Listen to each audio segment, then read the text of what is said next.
এরপরে প্রশ্ন হলো, কোনো আত্মীয় স্বজন বা পরিচিত জন কবর জিয়ারত করতে গেলে কি মৃত ব্যক্তি তা অনুধাবন করতে পারেন? খুবই সুন্দর প্রশ্ন। এই প্রশ্ন উত্তর হলো যে আব্দুল ইবনে আব্বাস রাদিয়াল্লাহু তাআলা আনহু বর্ণিত একটি হাদিস রয়েছে। এই প্রসঙ্গে ইমাম ইবনে আব্দুল বার তার আল ইসতিসকার এই হাদিসটি উল্লেখ করেছেন।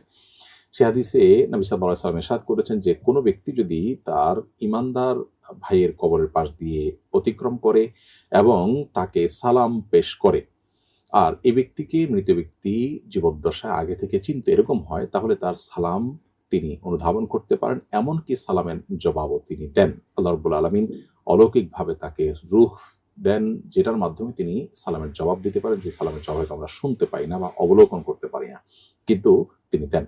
এই মর্মে যে হাদিসটি রয়েছে, সে হাদিসকে মুহাদ্দিসরা অনেকেই বিশুদ্ধ সূত্রে বর্ণিত হাদিস বলেছেন। এইজন্য এটি আমরা বলতে পারি যে পরিচিত জন বা আত্মীয়স্বজন কেউ যদি মুর্দার পাশে দাঁড়িয়ে কবর জিয়ারত করে বা তাকে সালাম পেশ করে, তারা অনুধাবন করতে পারেন এবং আল্লাহ রাব্বুল আলামিন তাদেরকে সালামের জবাব দেওয়ার ব্যবস্থা করবেন, যেটা আমরা হয়তো অনুভব বা উপলব্ধি